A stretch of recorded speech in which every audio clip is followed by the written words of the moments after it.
Baik, bismillahirrahmanirrahim. Assalamualaikum warahmatullahi wabarakatuh. Bertemu kembali kita di pertemuan ke-6 e-commerce ya. Alhamdulillah kita panjatkan puji syukur kehadirat Allah Subhanahu wa taala. Kita masih berikan nikmat sehat, nikmat kesempatan. Pada pertemuan ke-6 ini kita akan membahas tentang infrastruktur e-commerce ya. Di pertemuan kelima kita sudah membahas arsitekturnya atau gambarannya ya. Gambaran dari sebuah e-commerce ya, komponen-komponen yang membentuk suatu e-commerce ya, modul-modul yang akan membentuk suatu e-commerce. Nah, pertemuan ke-6 ini kita akan membahas tentang infrastrukturnya atau perangkat-perangkatnya ya, perangkat minimal yang harus kita miliki ketika kita membangun sebuah e-commerce ya. Jadi kalau arsitektur itu gambarannya, dalam sebuah rumah arsitektur itu gambarannya. Ya, ada kamar, ada ruang tamu, ada kamar mandi gitu ya. Nah, sedang infrastruktur lalu perlengkapannya, ya, ada kursi, ada meja dan sebagainya ya. Jadi kita akan membahas tentang infrastruktur di e-commerce. Nah, untuk menjalankan e-commerce ya, diperlukan beberapa service atau infrastruktur yang mendukung pelaksanaan e-commerce. Ya, service atau infrastruktur ini antara lain yang pertama ada yang namanya directory services ya. Directory services menyediakan informasi tentang pelaku bisnis dan end user ya, seperti halnya buku telepon atau yellow page. Jadi directory service itu adalah sebuah infrastruktur yang menyimpan tentang data-data pelaku bisnis dan end user ya di e-commerce, baik itu pelanggan, konsumen, distributor, semua datanya akan disimpan dalam sebuah directory service. Jadi Anda harus memiliki sebuah directory service ketika ingin membangun sebuah e-commerce.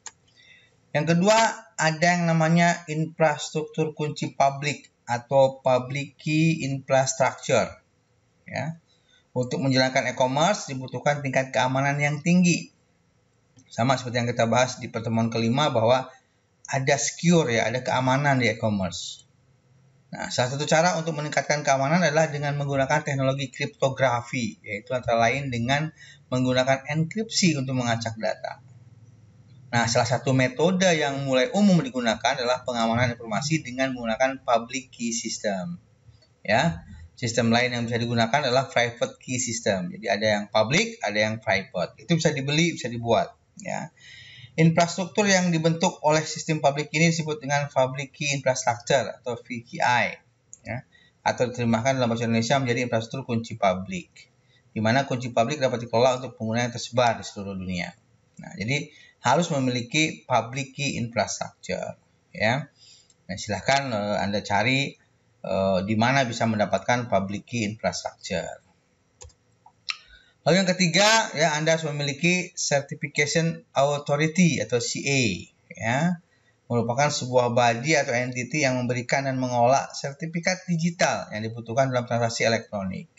Ya, CA berhubungan erat dengan pengelola public key system. Jadi biasanya kalau Anda membeli atau membuat suatu public key system pasti lengkap dengan Certificate Authority-nya, ya. Contoh sebuah CA di Amerika adalah VeriSign ya. www.verisign.com, Anda bisa kunjungi ke sana, bisa lihat-lihat ya. Adalah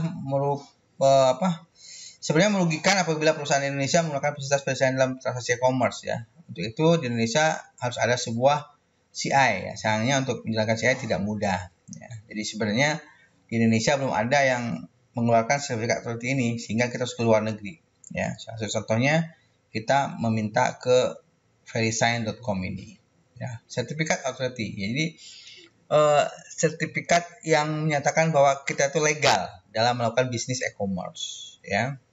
Ini.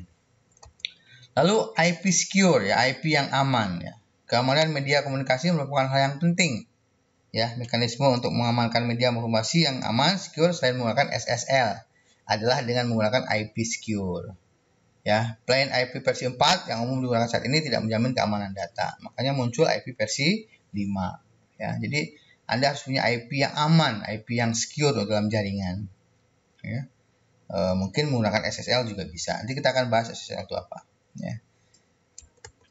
Lalu memiliki privacy consent mail atau PEM, ya. PEM merupakan standar pengamanan email yang diusulkan oleh Internet Engineering Task Force, ya.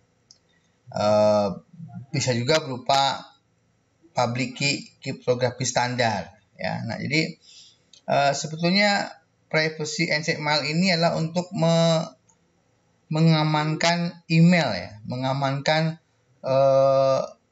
email yang dibuat oleh pengguna e-commerce, ya, yang bertransaksi e-commerce gitu, ya, bisa menggunakan PEM, PKCS, SMIME, ya, ataupun menggunakan Secure Socket Layer SSL.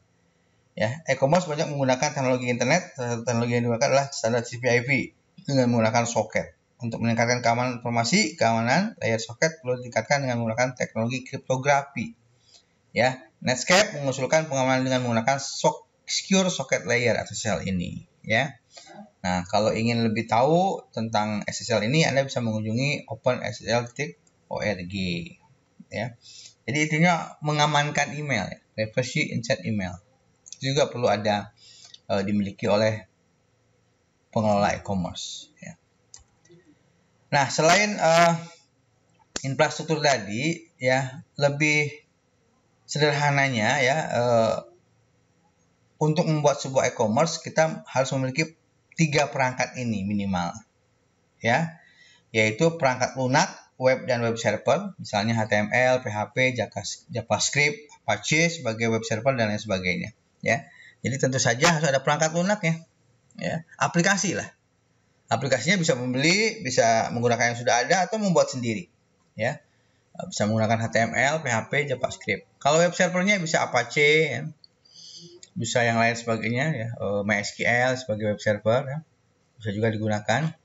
Bukan MySQL, ya.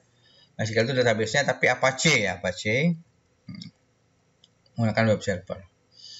Lalu perangkat keras web servernya, ya. Perangkat keras web server adalah salah satu unit komputer yang dilengkapi dengan perangkat keras pendukung lainnya, meliputi input device, process device, output device, dan backing storage, backup.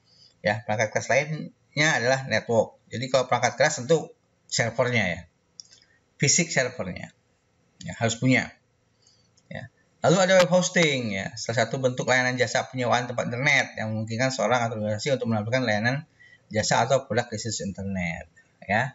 Jadi kalau Anda mau membangun sebuah e-commerce, ya, minimal tentu punya aplikasinya, punya perangkat kerasnya, lalu punya web hostingnya, ya, minimal seperti itu.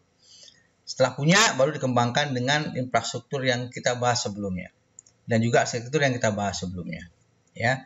Kalau secara sederhana ini yang bisa disiapkan dalam membangun sebuah e-commerce, ya. Baik, saya rasa itu yang bisa saya sampaikan di pertemuan ke-6 ini, ya. Tugas ke-6 adalah membuat rangkuman dari pertemuan ini tertulis pertemuan 5, harusnya pertemuan 6, ya. Dikumpul sama dengan pertemuan sebelumnya tanggal 25 Mei. Baik, itu saja yang bisa saya sampaikan di pertemuan ke-6 ini tentang infrastruktur e-commerce, ya. Terlebih terkurang saya mohon maaf. Silakan dipelajari, dibuat tugasnya. Sampai ketemu di ujian tengah semester. Terima kasih. Wabillahi taufiq wal hidayah. Assalamualaikum warahmatullahi wabarakatuh.